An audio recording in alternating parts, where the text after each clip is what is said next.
Okay, welcome. It's Summer Star Tarot, and we are having a pick a card reading for you today. We've got the first pile, which is the fluorite, the purple fluorite stone, the second pile, which is rose quartz, and this third pile, which is amazonite. So, if you wanted to pause and reflect on which pile that you wanted to choose today, we'll go straight into the reading. Okay, so for the first pile, what I've done is I've placed on the top of that, each of them, a Lenormand card to guide the reading, and then the next card that we've got here is the Six of Swords for pile number one. Okay, so when we're looking at the overall energy, we've got the whip, and the whip is where there's been conflict happening in the background, and sometimes not very nice things have been said. It's been quite destructive energy in the background. But where you've got the Six of Swords coming through, it's where you're starting to move away, or see that you're starting to need to move away from that energy. Okay, so then going down, we've got the Page of Cups, and the Page of Cups is that there's a message in this for you. Yeah, so when you think of the cups, it's that emotion. You know, there's a lot of emotions around what is going on, but at the same time, there is that message coming through with the Page of Cups that all is going to be okay. And so when we think about what's happening for us, we think about the next card that's coming through, which is the Strength card. And sometimes the Strength card probably comes along when we're feeling the least strong. It's one of those cards that when the energy comes through, it's almost like an aha moment, but just, oh, I've got nothing left in the tank. You know, you've got no energy left. And so it's really quite a draining time when that happens. And again, if there's been that conflict happening, where you're getting those feelings that you want to move away, which, you know, that's a natural inclination when there's conflict, that we want to move away from it, or even if we want to move towards it, there comes a point where it's just too much. And you've definitely got that here, where you've got the Ten of Wands with that real weight of something that's really, you know, hard for you to drag along. So we've got in the pile 3 oracle cards to help you through this particular situation. Okay, and the first one is, I celebrate and honour my physical body through dance and movement. And that's the thing, where we're going through a conflict, we often go within. You know, there's that emotional, you know, you could be crying and just not wanting to go out, socialise, be around. You mightn't feel good in your physical self. You mightn't feel the shape or size that you want to be. And when other things are happening in the background, all of those things that we feel insecure about are just magnified to just the nth degree. So this card is really around, you know, that energy of getting back into your body, out of your head, and moving forward, you know, with that. And sometimes it can be those meditative practices as well, you know, things like yoga, etc. Just having that time out for you to deal with these conflicts that are happening in the background, and making you want to go away with the Six of Swords. We've then got nurture. And again, it's that nurturing, that getting back to nature type energy when the nurture card comes through. And then finally is the lotus flower, an unfoldment. And I think the biggest message with the unfoldment and the lotus flower is that one around, sometimes we need to see those, even though they're hard and painful, sometimes we need to see those conflicts unfold. And sometimes even by not getting involved, we allow people to actually show their true colours as well. So it's almost like not avoiding the conflict as much as not getting involved with the noise of the conflict. So with the lotus flower that we've got there, the lotus flower sits upon one of its leaves, having risen to the surface as the sun, held in the hand of God, the universe, invites it upward to the light. This unique plant is rooted in the mud and muck at the bottom of the body of the water, its stem reaching up to the surface where the leaves rest quietly. And to the right of the flower closes and sinks below the surface, only to rise with daylight once again, gradually unfold its petals, its stem extending above the waterline. What we learn from this amazing plant is how our own spiritual path unfolds and opens to the light, then at times gently folds in on itself for a proper rest when the daylight fades. This period is just as necessary as growth, for it allows the plant to integrate with what it has gained in nourishment during the day. It's also just as important that it is rooted, and it is yet another miracle of nature that something so exquisitely beautiful is formed from the mud and silt from the water's bottom. Your spiritual unfoldment is occurring at all times, whether or not you are aware of it. It is inevitable as long as you put your trust in the hands of the Creator, the one who holds the light. Like the lotus, your soul is always reaching for the light to fulfill its karmic destiny. But even in that process, there are periods of darkness and times to rest. It is a natural cycle, one that truly cannot be coerced or halted. It has an innate rhythm in it of its own. And that's the thing with this, definitely with this reading, is that when we've got this, awful energy of pressure around us from conflict, etc., that we know that sometimes out of those negative experiences, we do have that positive that comes out of it, even though it can be very hard to see that at times. Okay, so that's the reading for pile 1, and now we're going to move to pile number 2, okay, with the rose quartz. So the overarching energy for that reading is the ring, and the ring is about, can be about romantic commitment, it can be contracts even, it's a circle, so it could be a circular thing of, almost sometimes even staying in a relationship because of the commitment, but sometimes the love has been lost. So when we think about how that might be unfolding in this particular reading, we've got the Magician card coming through here.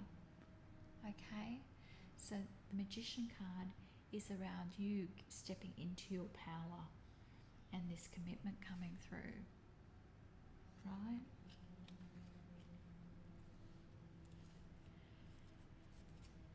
So we've then got the Queen of Cups. And again, that, is that emotional side of things. And I'm wondering, this commitment here is making you feel, is it making you feel emotionally fulfilled?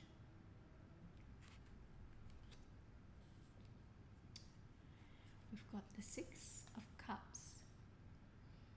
And that's the reminiscing and looking back and thinking, how things potentially were in a relationship as well. And whether they were, things are going to get better again. Yeah. So definitely when we see the Six of Cups come through, it's around that looking to the past energy as well. And then we've got, so 2 Magicians have come through there, which is interesting. And again, these cards are randomly selected for each pile, but you've got the double up here of the Magician. So it's really about you stepping into your power. When we see a double up like that, it's almost like that. I see that as a burst of energy coming through. And it's interesting here. We've got your spirit awakens. I embrace my soul purpose and align all aspects of my life fully. So it's about finding that expression in your soul purpose. And is this person in this relationship, or perhaps it's somebody that you're looking for, are they part of your soul purpose? And are they part of building that beautiful soul commitment that you're looking for? You've also got in here a couple of interesting ones. You've got freedom Knights of the Freedom, can also be that freedom to be yourself in a relationship, or maybe hiding things. This is this card is moonlight. It's dark. There's things that are hidden and not shown. You're not showing all of yourself in a relationship where you don't feel safe to. Because then what's come through here is the meadow as that closing kind of energy for this pile number 2 reading. So if we look at meadow, the meadow in this card invites us with its beauty and openness. The flowers have arranged themselves in a poetic design, orchestrated by nature, and the lush rolling fields encourage us to relax and stay for a while. Yet for some, the idea of being in such an open space is terrifying. And in an expansive meadow like this, we may feel exposed and defenseless, lacking the perceived safety of an enclosed area. You are in a place now where you can take risks with your feelings. Even more important, take risks with the truth of who you are. The truth you know in your heart and soul. You no longer need to be subjected to your conditioned fears of letting others know who you really are. Wow. I mean, that's really, it's such a connected reading that, it comes through for me that that's really meant specifically for somebody there. And that feeling of really opening up that vulnerability and recognizing what relationships we're in where we can. And it's not just romantic relationships, it's in our friendships as well. Are we being vulnerable with the right people? So that's that one. And then we move into pile number 3 with the Amazonite.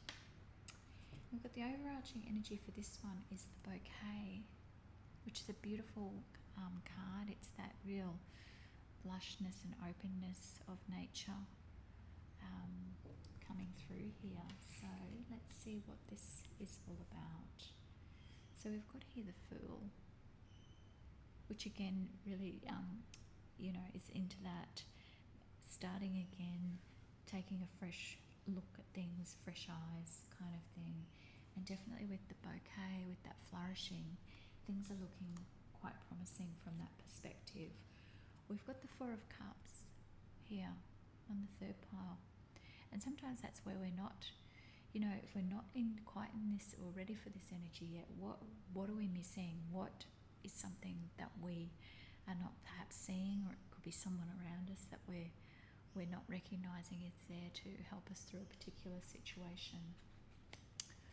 Then we've got the 8 of Pentacles. Okay, the 8 of Pentacles is that real prosperity kind of card.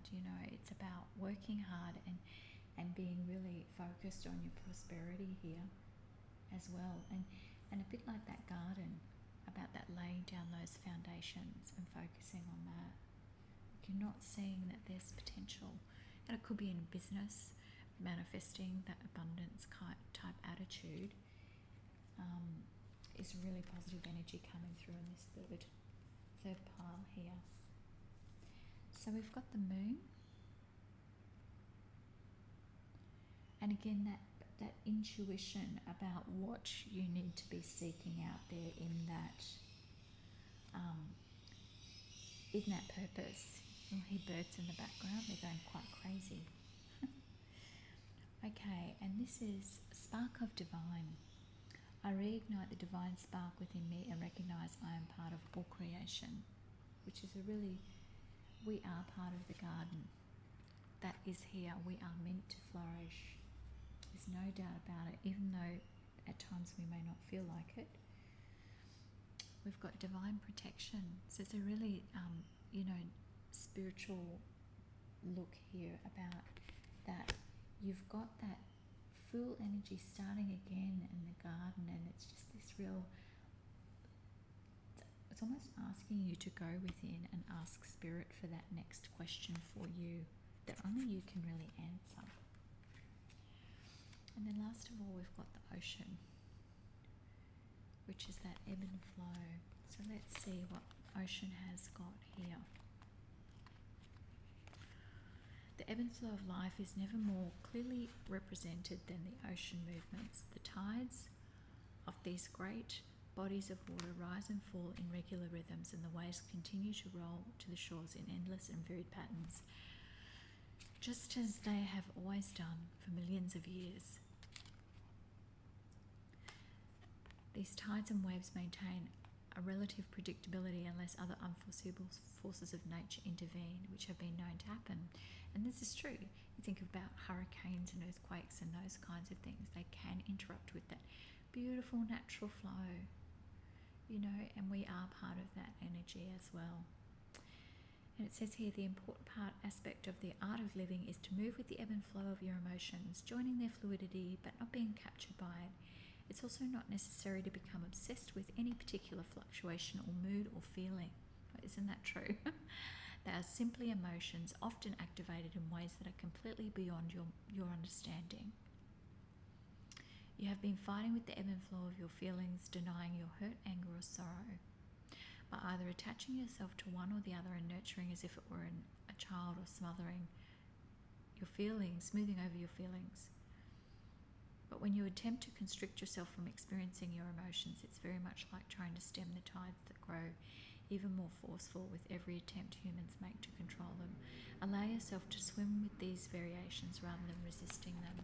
And that's the thing here, you know, we've got this energy about, you've got that divine spark in you, and you've also got that energy coming through of the Fool and starting again, and you certainly, with the bouquet, as I said, we're all part of that garden here that's manifesting in this earthly realm at this point in time.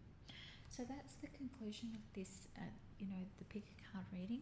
Thank you for watching. If you would like to see more of these, please click like and subscribe, and you will get regular updates to this channel. Thank you so much for watching. Have a great day. Bye-bye.